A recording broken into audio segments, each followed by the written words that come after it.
देखिए, हमने जो भी हमारे डिमांड्स हैं, जो रिप्लाई मेल हमने किया है, उसको ये बताने के लिए कि हमारे डिमांड्स एग्जैक्टली में क्या है।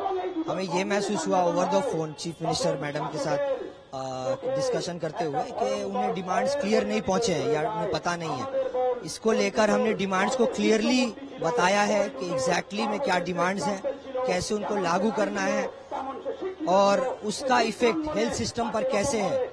हम लोग शुरू से ही बोलते आए हैं कि ये सारे डिमांड्स दूसरे अभया ना हो और अभया को इंसाफ मिले, इस पर आधारित है।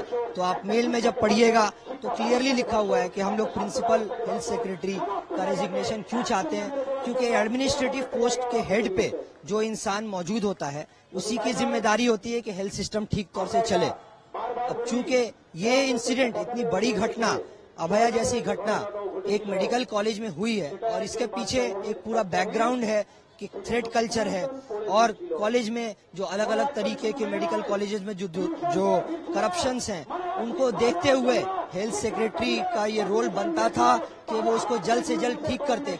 एक बार अख्तर अली ने भी ये कंप्लेंट पहुंचाया था। तो ये सब ना करते हुए इसको ढिलाई बरती गई। इसके साथ साथ हम लोगों ने ये रेजिग्नेशन मांगा। फिर हमने देखा कि स्वास्थ्य भवन से ही संदीप घोष का ऑर्डर पास हो जाता है, संदीप घोष को बचाने की कोशिश की जाती है। उसके बाद एक लिस्ट निकलता है जिसमें सारे टीचर्स को अचानक ट्रांसफर कर दिया जाता है। ये सारी चीजें जो हो रही हैं, हम लोग ये चाहते हैं कि इसके लिए जो जिम्मेदार हैं, जो एडमिनिस्ट्रेटिव पद पे थे, जिनके रहते हुए ये हेल्थ सिस्टम अच्छा नहीं चला, अगर चलता तो अभया जैसी घटना नहीं होती, तो उनकी जिम्मेदारी बनती है कि वो पद से इस्तीफा दे और उनको हटाया जाए। सरकार की तरफ से ये जिम्मेदारी है, ये एक हमने कहा। उसी के साथ साथ जो बाकी अभया जैसी घटना ना हो, एक पेशेंट जब एक मेडिकल कॉलेज में जाता है तो उसको परेशानी इस बात की होती है कि यहाँ बेड खाली है कि नहीं। उसके लिए हमने सेंट्रल रेफरेंस सिस्टम में अपने इनपुट्स भी दिए हैं, सजेशन भी दिए, उसको इम्प्लीमेंट नहीं किया गया। हम लोग चाहते हैं कि क्लैरिटी रहे ताकि पेशेंट परेशान ना हो और उसका गुस्सा डॉक्टर्स पे ना निकले, पेशेंट और डॉक्टर रिलेशन एक ठीक हो। दूसरा, एक बच्चा जो अभी इस पॉइंट ऑफ टाइम पे स्कूल में है और वो डॉक्टर बनने का सपना देख रहा है, उसके माँ बाप उसके पीछे वैसे ही मेहनत कर रहे हैं, पढ़ाने लिखाने के लेकर अपने सेक्रीफाइसेस कर रहे हैं। अगर वो एक मेडिकल कॉलेज में जाता है तो वहाँ जिम्मेदारी प्रिंसिपल, एमएसवीपी और टीचर्स की होती है।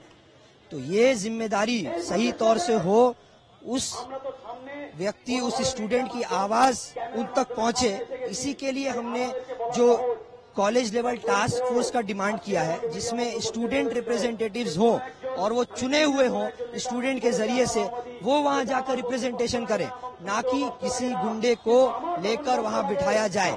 तो ये सुनिश्चित करेगा तभी माँ बाप चैन की नींद सो पाएंगे। हमारा डिमांड इसलिए भी है, ये सारे डिमांड जो हमने किए हैं, सेफ्टी, सिक्योरिटी, जो भी चीजें और जो कमिटीज हैं, gender harassment ICC committee, grievance cell, इसके साथ साथ जो भी और कमिटीज की हमने डिमांड की है जिसमें स्टूडेंट रिप्रेजेंटेशन हो, ये इस जगह से बहुत जरूरी है ताकि माँ बाप को एक मतलब पता रहे कि उनका बच्चा जो मेडिकल कॉलेज में पढ़ रहा है, उसको अपना वॉइस देने के लिए, अपनी बात रखने के लिए बहुत सारे रास्ते मौजूद हैं, ताकि उसको एक कुछ ड्रास्टिक स्टेप ना लेना पड़े, उस पर कोई अटैक ना हो।